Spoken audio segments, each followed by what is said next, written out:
Tuned into the Combat Jack Show. We got Dru Ha in the building. Duck down. Duck down. Duck down. Yo, Dru, man. After the last millennium, right? Mm-hmm. Music industry changed. And then it seemed like Duck Down went quiet. I didn't hear anything from y'all. Or at least y'all weren't on my radar. Right. Y'all totally disappeared. What happened, man? I don't feel like we ever totally disappeared, but you know, we were talking about this earlier, or now, of saying that we got dropped. You know, like we in 1999, around that time, we were signed to Priority Records, and Priority was being distributed or sold their company to Capitol Records, and Capitol basically cut everything out. Right. So when they folded into Capitol, we lost our deal.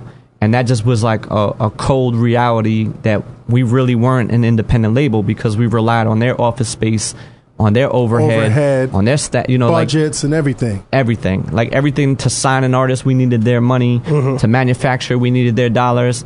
So, you know, we got cut out. And when we got cut out, we basically went back to my apartment. It was like we had all this success and we had sold millions of records and made millions of dollars.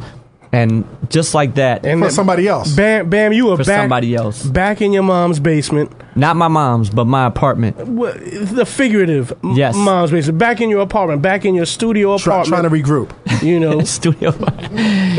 You guys too good. Your insight is too good. But the best part about that was I took the copy machine from, and back then copy machines were humongous. They weren't like copy machines of today. I was like, yo, we're taking the copy machine, and we took it, we put it in my kitchen.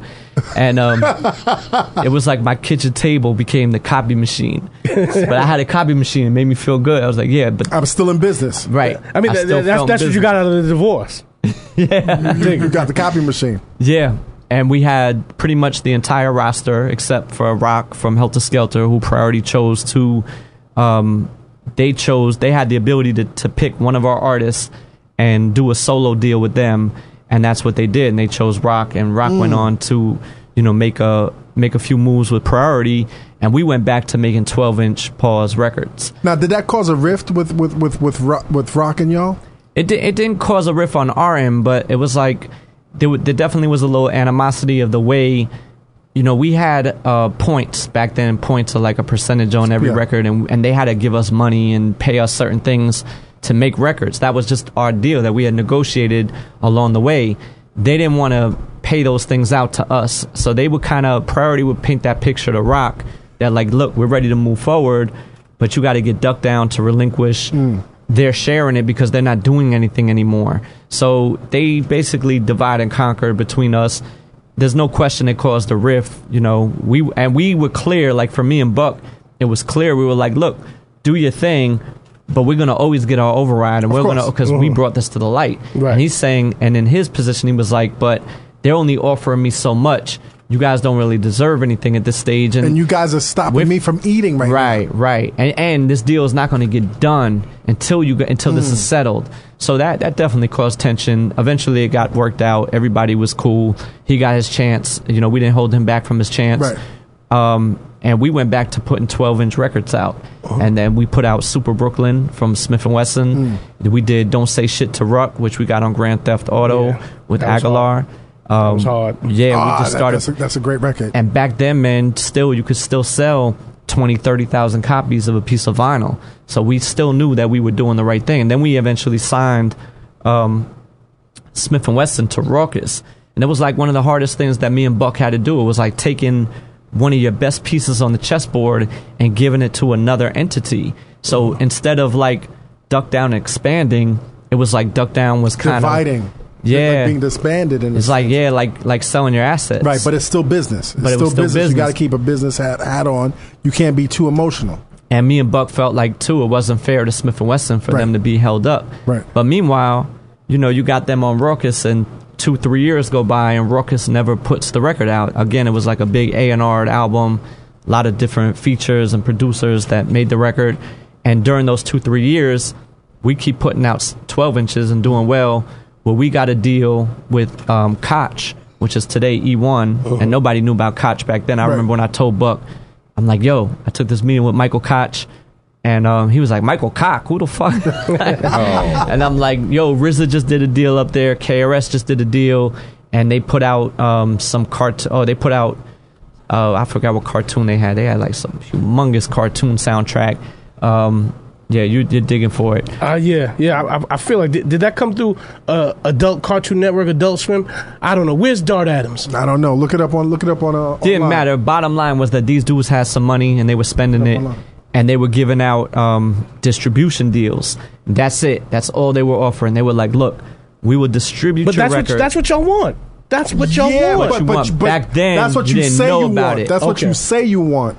But that's basically saying, yo, here's your apartment. Now you got to pay rent. Right. You know what I'm saying? That's really moving out your mom's basement. We did want that, though. You got to get furniture. We did want that so badly, and we had enough in our reserves from the money that we had made on Priority that me and Buck decided we were going to ante up and put everything that we had left into these 3 records. And that became what we called the triple threat. And that was Sean Price, Monkey Bars, Smith & Wesson Reloaded, and Ninth Wonder and Buckshot Chemistry. I want to ask you about that, man. This was 2005, right? Atomic Betty. Like 2000, well, it was really like 2004 when we took that move. Right. 3 years after being left from Priority. Right. Now, as time is going on, man, because I Helter Skelter, I definitely knew who they were, but I didn't know what was going on, like with Sean Price. Like Sean Price was basically just invisible within the whole clique. Right. To me, like, when did you guys know that this guy was going to be like that dude, that dude on his own? I think internally, if you ask any boot camp, I think any boot camp would tell you we always knew. Like, I'm not sure anymore who is knocking at my door. Come on, I knew. That was on Nocturnal. Got some loot. That flow was bananas. Shit. Like, Ruck had a flow to him. And like, while it was easy for the public to identify with Rock, deep voice, big guy, animated, scar on his face, like, to us, it was still about MCs. And not some saying, say Sean Price is nice, some like devices. devices. Like, and not to take anything away from anyone in boot camp, because, that was one of the most incredible. I don't know how that happened. Stars align to give you 7 MCs, 8 MCs that talented and that different and original.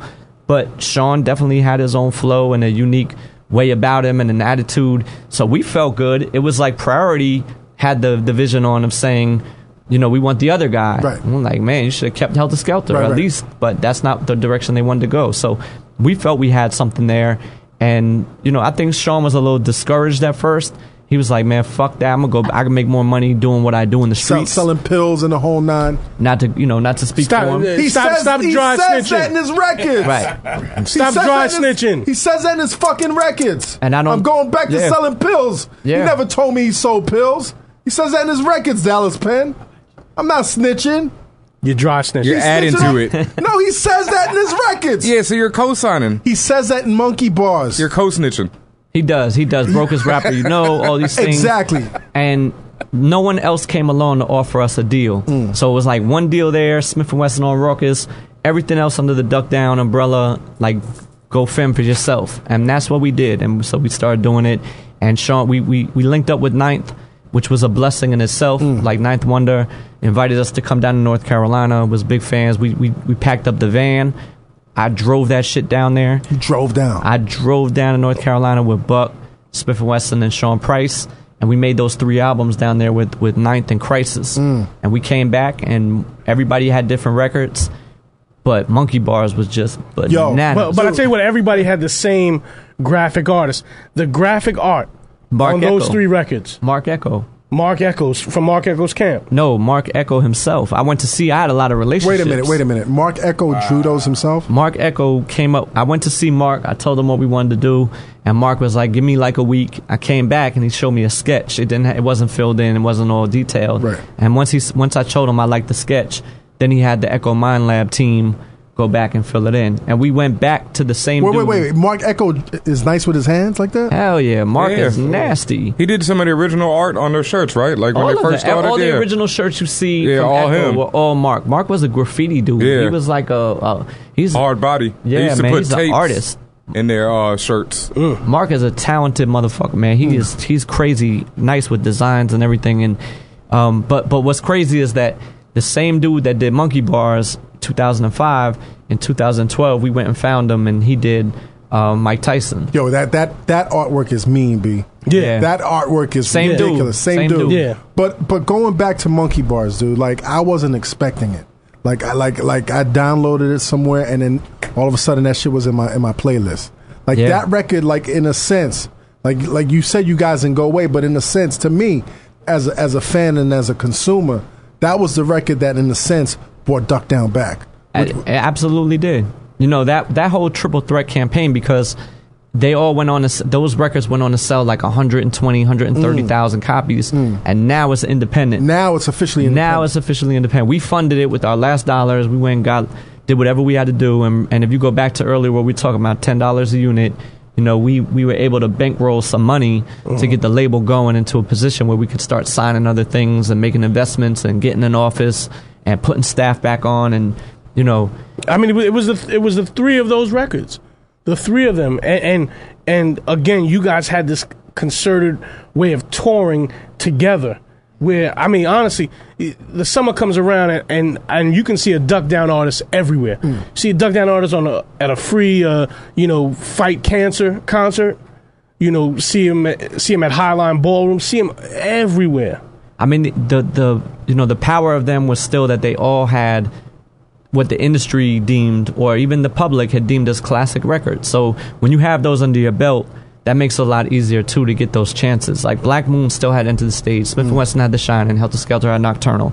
So that was their calling card no matter what. And you know, thank God for those records, because they were a lifeline. You know, still to this day, Buck can do shows with Ninth Wonder, but he could still do a Black Moon show and still do Who Got the Props and How Many MCs and I Got You Open at certain venues and places where it's a whole different audience, where he gets paid to come and do that. I can't wait for Buck to do Enter the Stage show with Philharmonic.